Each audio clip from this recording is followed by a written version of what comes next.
It's really an honor to be here. I have to say I really want to thank Sierra. I want to thank Panos for reaching out.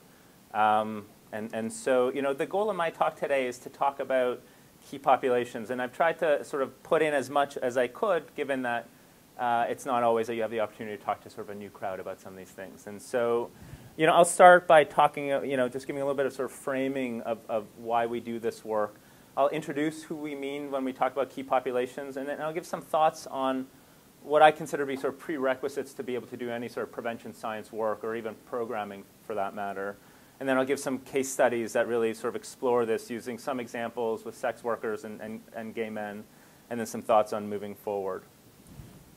So, I always start with what I think the world has considered to be the traditional view of the epidemiology of HIV in low and middle income settings, which is that, in sort of the former Soviet Union, Eastern Europe, you have 1.5 million people living with HIV, and it's mostly driven by injecting drug use. And so these are drugs coming up from Afghanistan through the stands and up, and that associated with that is a lot of parenteral transmission, and thus you have this, what is traditionally being characterized as sort of a predominantly drug use-driven epidemic. And in Asia, they talk about it being more of a complicated epidemic. So you have some drug use, and these are drugs coming out of Burma, into Thailand, et cetera. And so you have some drug use. There's some appreciation of same-sex practices among men as being important, and then high-risk heterosexual transmission. And in sub-Saharan Africa, where I work, where we know to be sort of the epicenter of the epidemic or the pandemic, it's always been just sort of put as a heterosexual epidemic. And really, I think part of what I'm here to do is to sort of challenge, I think, this notion of and what many would think about is really an oversimplification of the pandemic as a whole. So in terms of these populations, they've undergone a lot of names. For those of you who've been doing this work, you'll know that we called them MARPs at one point. We've called them key affected populations, vulnerable populations. I think we sort of landed on key populations. But really, there's sort of three universal ones. We talk about sex workers, and that's male, female, transgender sex workers, gay men, other men who have sex with men, and then people who use drugs, including both people who inject drugs and people who use non-injecting drugs in terms of mitigating risk. There's also some country-specific populations. So you see some migrant populations. So migrant laborers, for example, fisher folk, truckers. And we can talk about those, for those of you guys who may have experience working with these populations, as really likely being clients of sex workers or sex workers. And so there's that sort of additional dynamic. Sometimes we call things, it's easier to call something fisher folk than sex work. And then you have non-labor populations, so internally displaced people within their own country or refugees. But I think, as a whole, at the center of which I work, these are good populations to really explore the importance of structural risk in human rights, because they're criminalized in most settings. Even where they're not criminalized, there's a huge amount of social stigma. And just sort of by virtue of who they are, they're at high risk for both the acquisition and transmission of HIV. So I'll start with sex workers. And I think, traditionally when we've thought about sex workers, we've always really focused on their behavioral risks, right? And so we focus on the fact that they have higher numbers of partners, which is a defining criteria. But one of the things I sort of want to talk about, especially as I'm talking to students and thinking about what's next in HIV, is really ensuring that you're thinking about a comprehensive assessment in terms of how you assess HIV risks. So thinking also about the biological drivers of HIV risks in terms of untreated STIs. Thinking about structural risks in terms of how criminalization really makes it difficult to provide services, and even where you can provide services makes it difficult to use those services. So we did a systematic review a couple years ago, and we did that in many ways because sex workers have been known, right, since the beginning of the epidemic to be at high risk for HIV. And so we wanted to look at this recently as part of a project we did for the World Bank. And what we found was surprising. We had data from 50 countries and 100,000 sex workers, which I think sounds like a lot, but it also means that 2/3 of low middle income countries hadn't done a study on sex workers in the last 10 years. Right? So really had no current understanding of what was the burden of HIV among a population, again, that has been known to be at high risk since the beginning of the epidemic. And in terms of where this plays out, it's sort of often thought that sex workers aren't relevant in the context of more generalized and widespread epidemics. And what you actually see when you look at this, overall the odds ratio for sex workers to be living with HIV as compared to other women was about 13.5 times. So, 1,350%, I mean, a huge amount of risk. What you see is that sex workers appear to really concentrate the epidemics, the background epidemics in which they live. So even in the context as well, look, in sub-Saharan Africa, you see prevalence among sex workers in the range of 60 to 70%, whereas the prevalence among other women is in the range of 15 to 20%. So again, as we'll talk a lot about throughout this lecture, is that even in the context of more generalized epidemics, risk is not evenly distributed, right? And that there are particular groups that have increased risks. And so when we looked at this, looking at the meta-analysis just for Africa, we found that sex workers had, again, about a 14 times increased risk of living with HIV as compared to other women. So again, really sort of trying to counteract the message that A, there is no formal sex trade in Africa, and B, even where there is, that there's no sort of a significant disproportionate burden associated with that. In terms of MSM, it's a very different story. So we did a systematic review also looking at the burden of HIV among MSM, and we've sort of been doing these for a number of years now. And what's different about MSM is that there's really a remarkable consistency in the burden of HIV among MSM really across region. So whether you're looking at North America, Central and South America, parts of sub-Saharan Africa, and South and Southeast Asia, you see about 14 to 18% of gay men and other MSM to be living with HIV. And you see it lower in some places, including Western Central Europe. And the highest rates we saw were in the Caribbean, although with really limited data. And so again, what you also see is that there's large parts of the world, in light purple here, in parts of Central Africa, parts of Northern and Western Africa, the Near East, where they've never done any studies of MSM. And as many of you would know if you've had field experience, this is not because there's not gay men in these countries, right? It's because it just makes it's extremely complicated to get this work done, both in terms of securing the safety of your staff, securing the safety of your participants in a lot of these settings. I show this, I sort of just want to highlight, this is just a comparison of the burden of HIV among MSM pooled by region in orange compared to that in the general population. And I just want to sort of point out two regions. The Caribbean, because Caribbean experience is the most generalized epidemic of the Western Hemisphere, and sub-Saharan Africa is having the most generalized epidemic of the Eastern Hemisphere. And in both places, you still see a concentration of risk among men who have sex with men, right? So that's to say that, as compared to sex workers, where it really varies significantly by region, among MSM, it's really the epidemics are dislinked.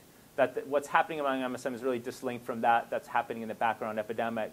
For example, we've done studies in Mongolia where there really is no HIV epidemic. There's in the order of 200 or 300 known cases, but almost all of them among MSM, right? And so trying to understand sort of that dislinking of the epidemics and why that may be.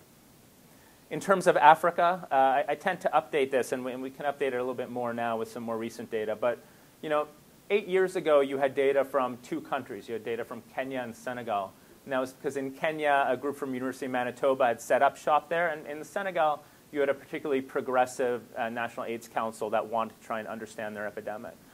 But in the last 10 years, you've really seen a filling in of the map. And so you have data from Southern Africa, East, West, and Northern Africa. Now, what's important to note is that each of the regions of Africa have very different epidemics. And I don't think we'll get a chance to talk about that a lot today, but the epidemic in Southern Eastern Africa is highly generalized. That in Western Africa actually looks more like Asia or Latin America than it does Southern or Eastern Africa. So when you look at the burden of HIV among MSM, it's far higher than it is among other people. And in North Africa, again, these are very, the background epidemics are negligible, and these are really highly concentrated in very few populations, including MSM. In terms of incidence, we also, prevalence, as you know, really tells you where things were. Incidence really tells you what's happening now, right? So we want to try and understand incidence, and we want to do that because, last year, around this time, books were being released called The Anthology of HIV, right? So Paul Farmer put out a book, the Clintons put out a book, Chai put out it, like the Clinton Health Access Initiative put out a book called The End of AIDS, The Anthology of HIV. And indeed, there have been remarkable declines in the epidemics in the general population, and we'll look at that a little bit later.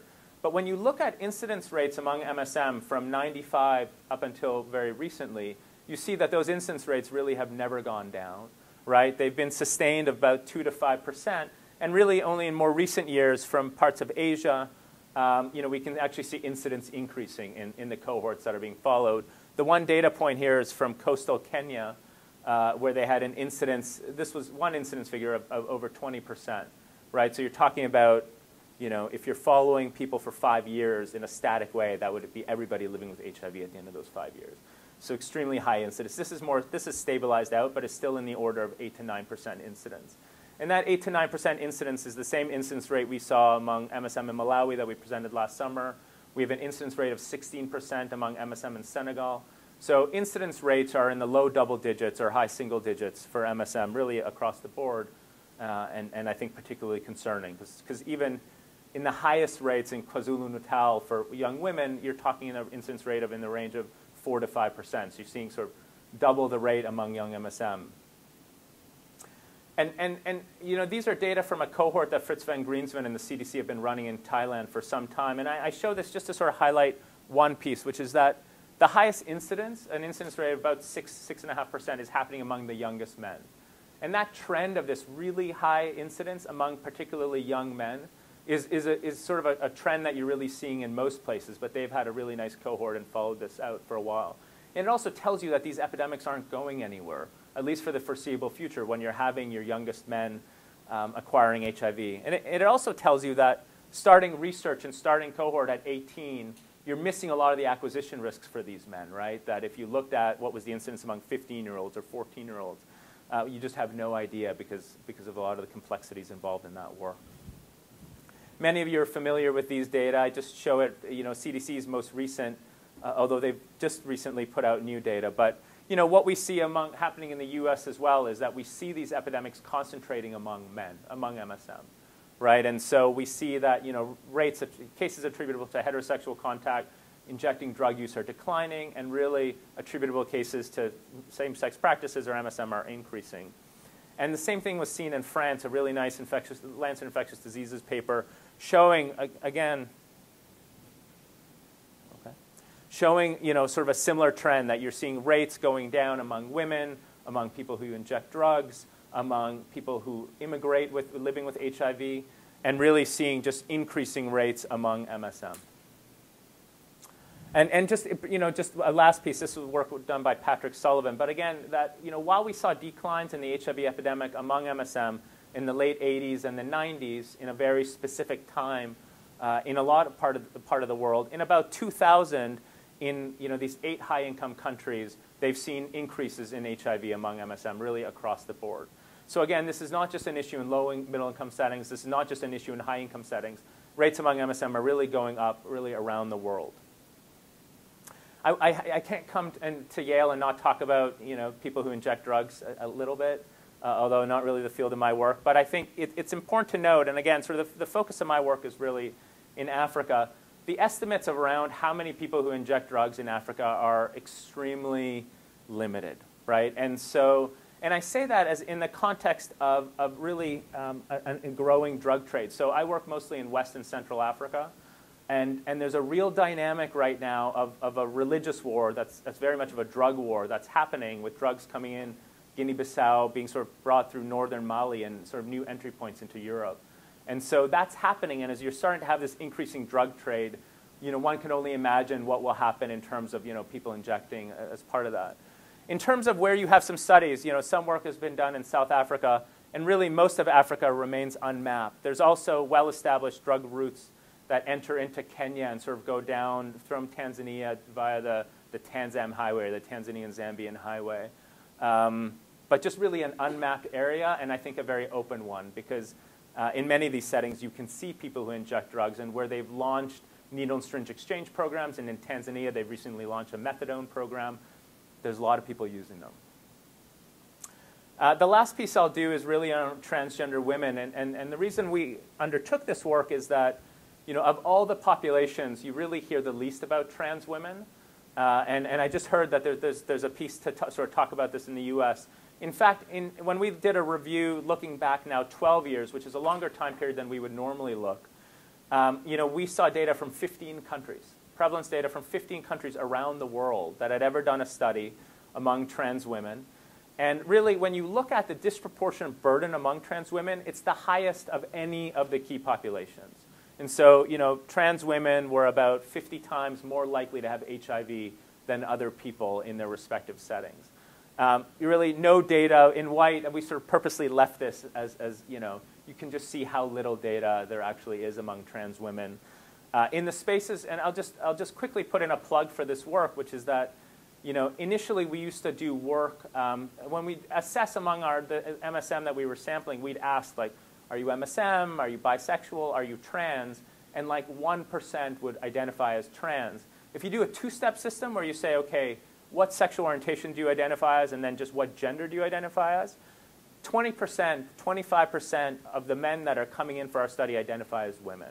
And in Swaziland, we recently put out a paper that showed that among people who identify as women, they were at high risk for HIV, or at least more likely to be living with HIV. So there really is a dynamic there around gender orientation in the country, or in the continent, that is an untouched area. The last thing I'll say about EPI is this. This is some work that we've recently been doing, again, sort of trying to explore what does the end of AIDS really mean, when in most of the settings in which we work, we know that rates are increasing. And so, what we did was we split up the countries. We just used UNAIDS and other data when available from the CDC, from the Canadians, Australians, et cetera. And we split up countries looking at sort of the predominant epidemics, whether it be among men or women. And in epidemics among women that are mostly female predominant, so this is really, Southern Eastern Africa, some countries in the Caribbean, those epidemics have been rapidly declining. And that's also where the incidence rates are the highest, but have been rapidly declining over the last 10 years. And so that's here. When you look at epidemics that are predominantly 50 to 75% among men, and this represents about 40 countries around the world, you can see that, indeed, there was sort of this rapid decline in the early 2000s, and it appears to slow down, and that slowdown is statistically significant. But when you look at the over 40 countries of the world where it's more than 75% of the infections are borne by men, right, you can see that, in fact, yes, they declined in the early 2000s, but there's been a sharp and significant incline in the numbers of cases. And so this represents countries ranging from Sweden to Pakistan to Nepal. I mean, these are really diverse settings around the world, but places where the epidemic is increasing. So I think this is just sort of heralding that, in many settings of the world, HIV has already become a man's disease. And it may be that slowly the trajectory of the epidemic might be that HIV increasingly become a man's disease, and how that may complicate messaging around HIV, getting people interested in funding HIV, all those sort of very complicated things.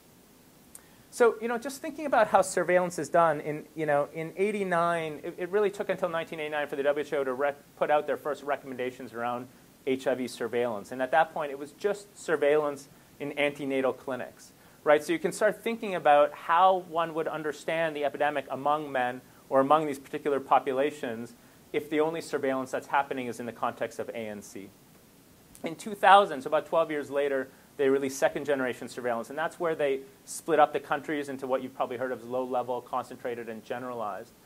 And while if you look at the document, they really, they still did talk about key populations and the importance of key populations, but because in the context of a generalized epidemic, what you just needed was 1% prevalence in the context of antenatal clinics, it didn't matter what was happening among other populations. I think countries took that as a way to say, okay, well, we don't need to bother doing surveillance for these other populations anymore because we're now a generalized epidemic. And I think they took it one step further, which is to say they interpret it as also a prevention strategy, right? So no longer was it just about how you should be doing HIV surveillance. It all of a sudden became about, well, how should you be operationalizing your prevention programming? And again, because they said, well, we're a generalized epidemic. We don't need sex work programming. We don't need programming for people who inject drugs. And I think, maybe a bit problematic. And again, so now we find ourselves in 2013, and you sort of wonder, well, what should the next generation of surveillance that is a little bit more nuanced look like? I'll say that just this year, the UNAIDS has removed this 1% piece, but they haven't replaced it with anything. So now it's actually less defined what is a generalized epidemic. It's just generalized. And so, and also I think when we think about risk, right, and I think this is an important message, is that traditionally when people have done these sort of surveys about, the people that they're following, they've really focused on individual level risk factors. So you've asked about condoms and needle sharing and numbers of sexual partners. And we really, I think those are important and we recognize they're important, but they're clearly not enough to understand sort of these hugely disproportionate burdens in some places and not others.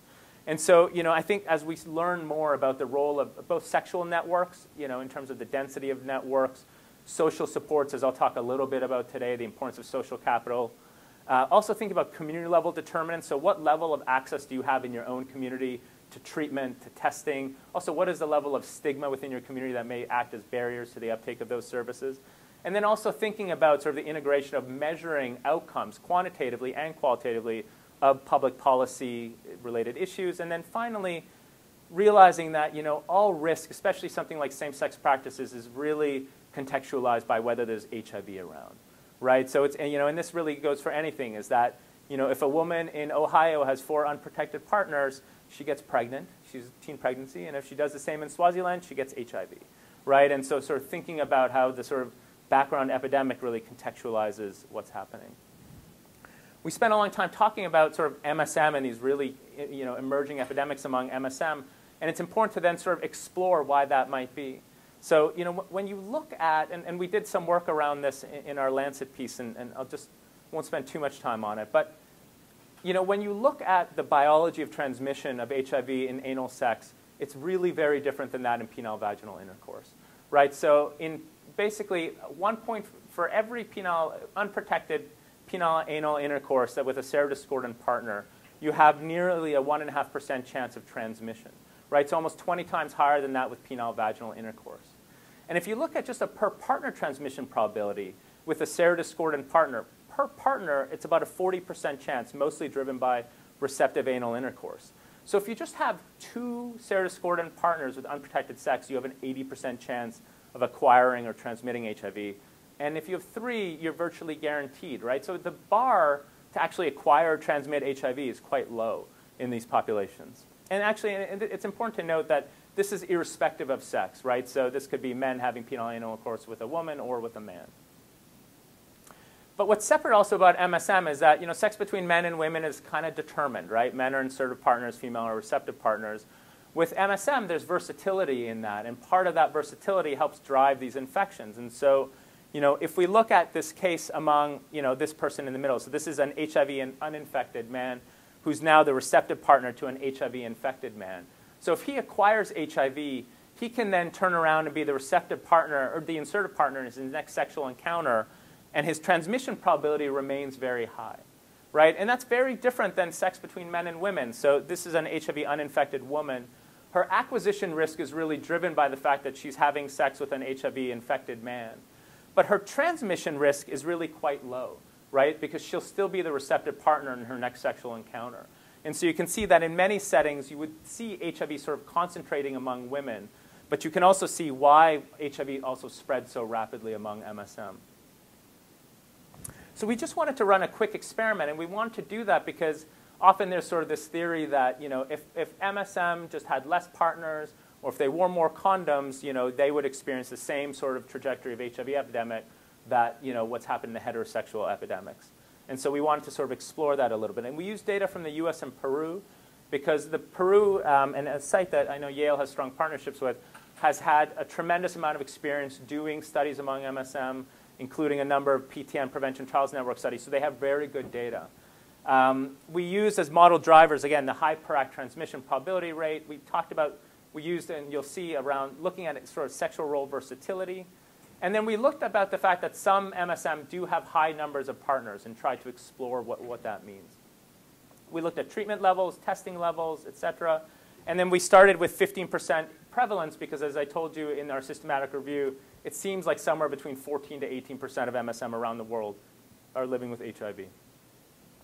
And I think the results were really interesting. So, when you look at this, if you just replace the transmission probability of anal intercourse with that of vaginal intercourse, and you leave the numbers of sexual partners, you leave condom use, you leave everything else the same, you see an 80 to 85% decline in the numbers of new infections among MSM over 5 years. If you just do role segregation, where you have 50% of the men would be exclusively insertive, 50% of the men would be exclusively receptive, again, sort of mirroring what happens in heterosexual sex, you see about a 20 to 50% decline.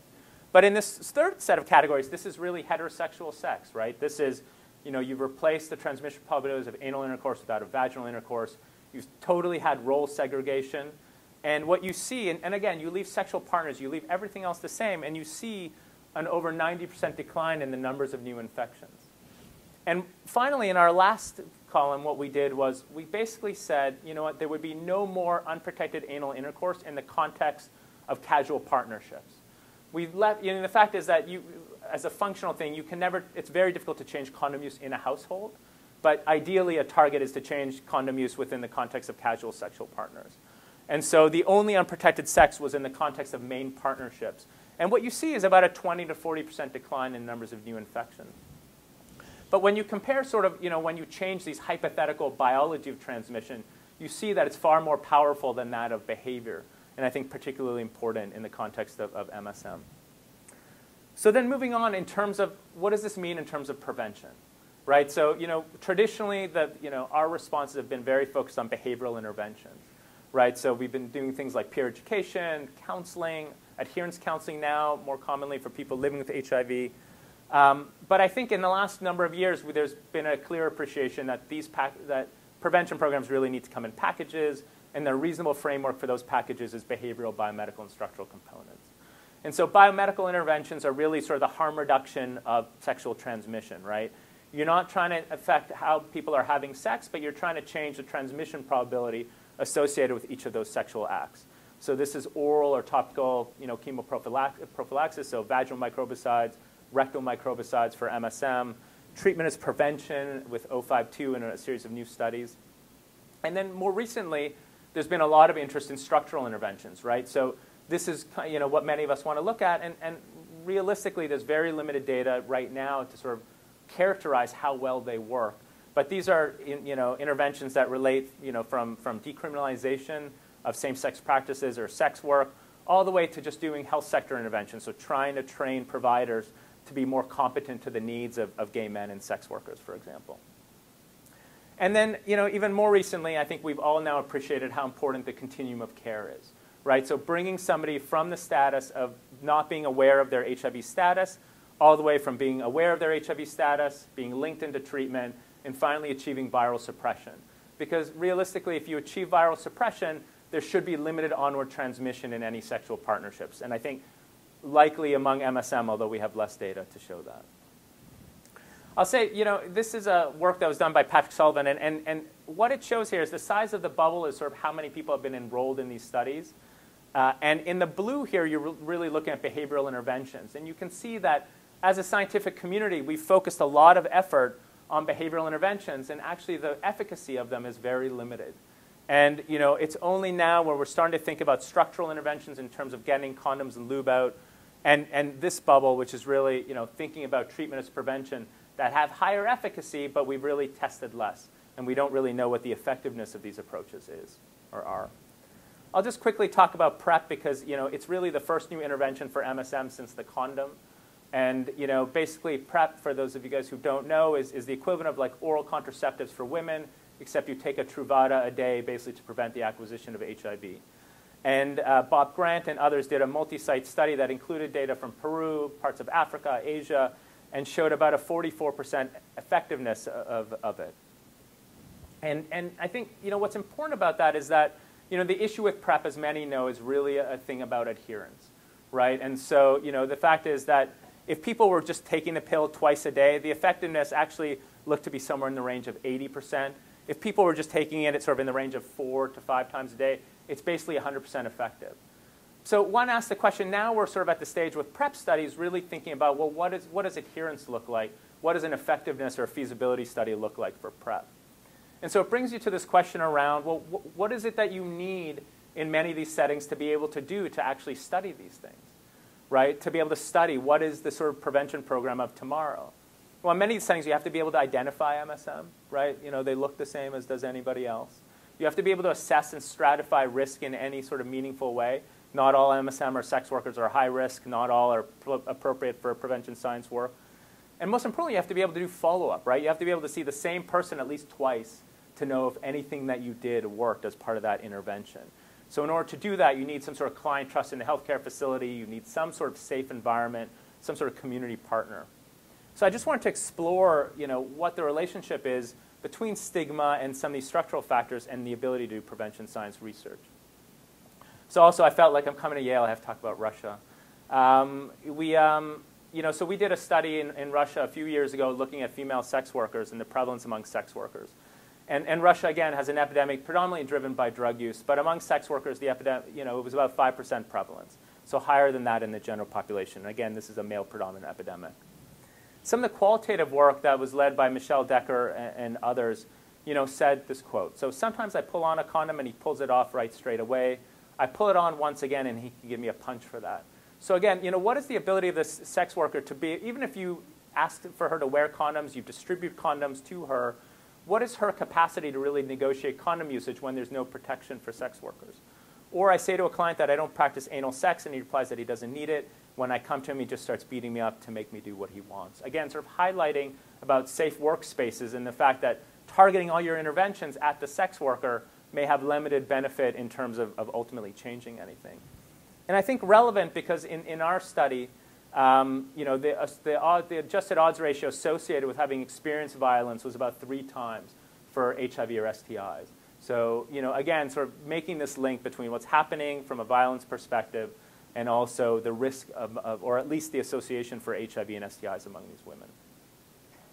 So moving on to Swaziland. So Swaziland, for those of you guys who don't know, it's one of 2 little mountain kingdoms within South Africa. And it has this unfortunate notoriety of having the largest prevalence of HIV in the world. And so this is among all women, and you can see it's extremely high. Among those 16 to 20, already 10% have HIV. By the time they reach 21 to 24, it's about 40%. Almost 50% of women 25 to 29 have HIV. So, it's extremely generalized. But when we did a study among sex workers, this was the burden we found. So among those 16 to 20, almost 50% had HIV at that age group.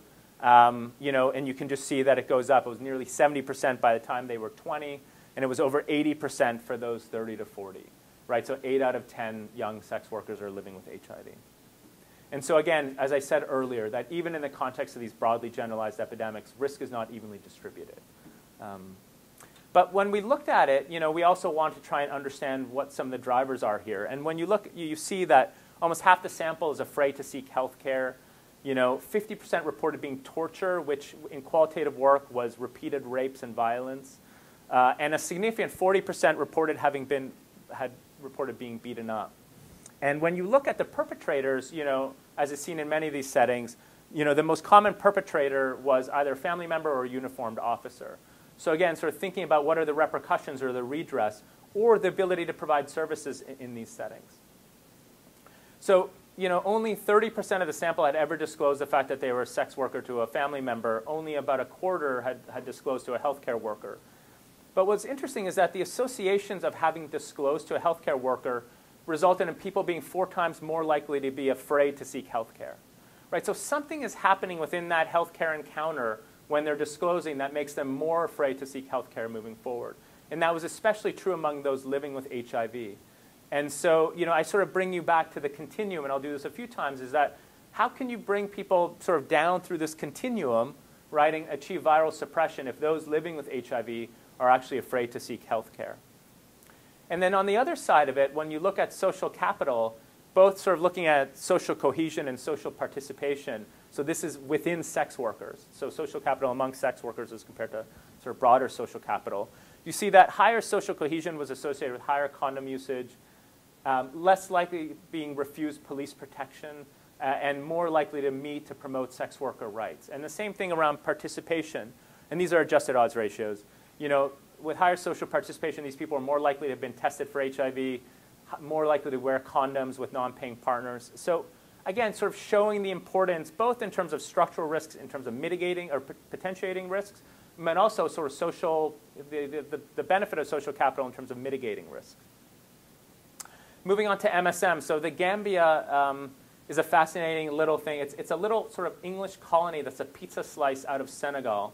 And so it's a sort of an English colony within a French colony beside a Portuguese colony.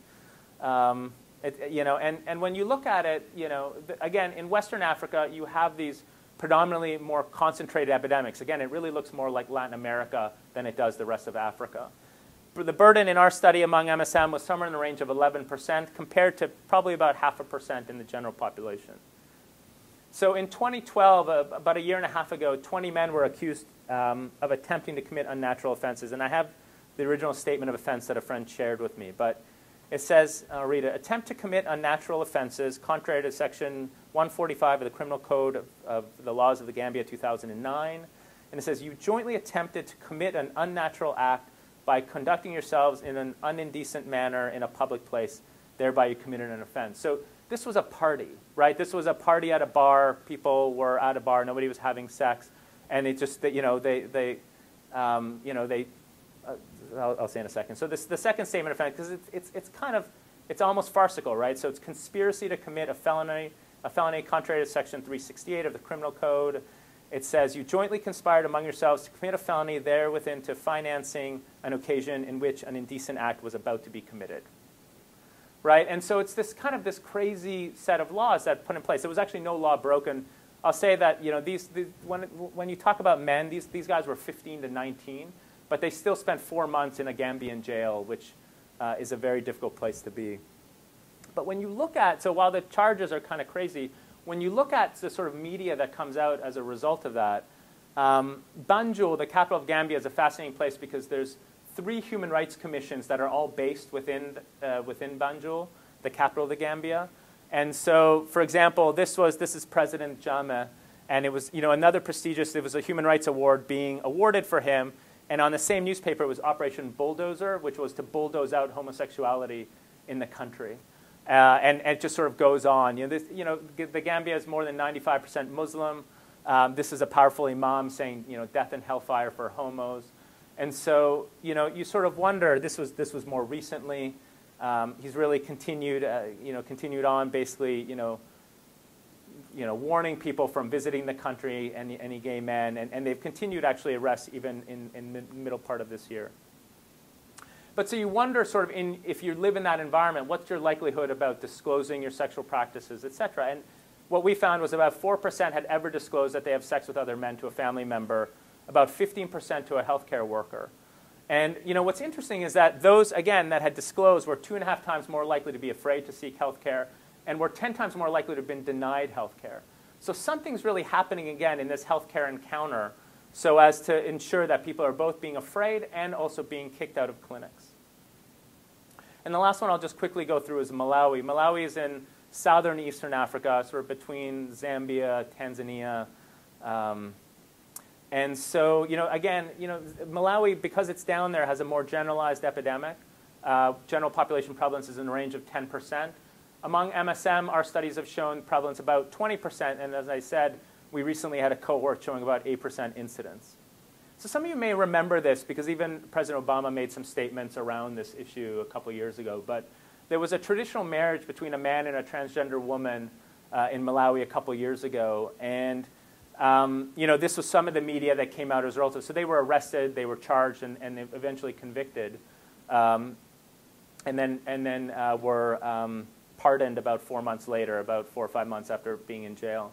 But it really set off this witch hunt, for gay men in the country, and it was like police closing in on gays, police tracking down gays. It really it just became intense. And actually, we had our partners collect the media, and there was, in 1 year, there was over 300 days when on the front page of the newspaper, either top fold or below the fold, was something about homosexuality, which is fascinating. 300, there's only 365 days in the year, right? And that 300 of the days had something about homosexuality, which is like, this was a country at the time still undergoing a lot of other issues, but just to sort of the amount of attention being put to it. This was, we were doing a workshop where we were training media about same-sex practices and why it's important to sort of report in a meaningful way around this, and people sort of came in and delivered a petition, and police came, and it kind of ended, told us to leave, and we did. But it just was like just around sort of a simple training about, again, sort of who these men are, talking a little bit about what meaningful reporting was. A couple years ago, Bingu, this was a common statement that he was making at the time. It's like, have you ever seen a he-goat attracted to another he-goat? It's like, yes. But it's like, I mean, nonetheless, obviously he didn't see it that way. Bingu, a few months after this, he died. We'll just put it at that. His heart stopped, is the way they say.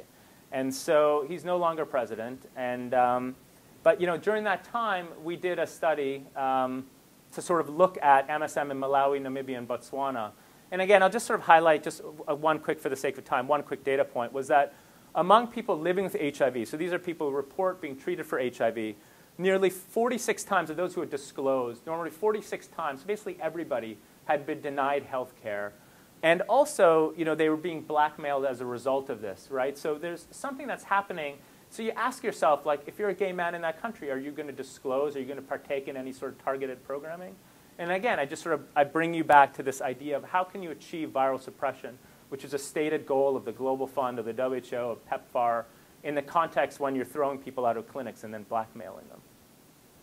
So now Malawi has a female president, Joyce Banda, and really has been working a lot to sort of overturn the homosexual ban or the sodomy laws in the country, which is great. And this was just to sort of show a little bit of good news. This was a recent billboard that was done in the country, which in the capital, which says sexual minorities have rights to uphold, protect, and respect their rights, and paid for by USAID of all people. So really showing that I think there really is sort of a changing trend. At least there's more of an openness to discuss some of these issues. But I'll just finish and say that it's pretty clear that how are you going to do prevention science work and figure out prevention programs for these groups of people where we know incidence is 8%, 10%, prevalence is in the range of 20, 25%, if they're hidden, if they're afraid, and they have really no meaningful access to safe and effective clinical care. For the sake of time, I think you guys probably deal with this a lot around people who inject drugs. I'll just say just very briefly that, in the 5 countries with the largest injecting drug use epidemics in the world, so Russia, China, Ukraine, Vietnam, Malaysia, the amount of people, the percentage, and I think this has been changing a little more recently, but it's really in the range of 2 to 3% of these populations that are receiving any methadone. In Russia, as the group here knows well, methadone is perfectly illegal, and so it's really nobody. But thinking about what it means in terms of prevention programming. Also, when you look at, Daniel Wolf did this work a couple years ago, looking at the percentage of infections attributable to drug use, and then the numbers of people on treatment. And we can see in a country like Russia, over 80% of the people living with HIV was attributable to drug use, and somewhere between 20 to 30% of people on treatment, right? And it sort of goes like that for really across the countries. And again, I just finish by saying, like, how can you do this if you're not treating those that are most likely to be living with HIV in your country? So just to finish, some key messages. So I mean, as a young and relatively young investigator, I always just find it interesting, right? That sort of 3 and now 4 decades into the pandemic, we know very little about these populations. And part of that, everybody feels like, well, the stigma's all in the country. But in fact, the surveys that were done to collect these data were designed in Silver Spring, in DC, in Geneva, right? So we haven't been asking about these risk factors, and then we've been making assumptions about what's been driving these epidemics. And I think, that's a starting point that we really need to think about how we're going to move forward from. And then stigma, rights violations, and HIV are linked at every stage. And so, stigma limits the ability to do research. It limits your ability to get IRB approval, to get funding in a lot of these settings. And then I think we always think about sort of coverage and link it directly to provision. And so people feel like, oh, well, we provided 100 condoms, thus 100 condoms were used, and we don't think about barriers to uptake. So hopefully some of the data we talked about today shows that you really need to measure coverage with 2 separate measures, right? You have to look at how much was provided, and then you have to think about what are barriers to uptake of those services. And to test combination HIV prevention strategies, there's a lot of these sort of larger scale, there's 3 large-scale cluster randomized controlled trials for HIV moving forward right now that are between the range of $100 to $150 million investments. So these are the kind of studies that are never going to be done again because they're so huge. And so you want to think about integrating stigma into some of these populations. And so just a lot of people to thank. People from the Key Populations Program, our partners, our center, AMFAR, who provides us really great support, and then a ton of students who really do a lot of the systematic reviews. So thank you.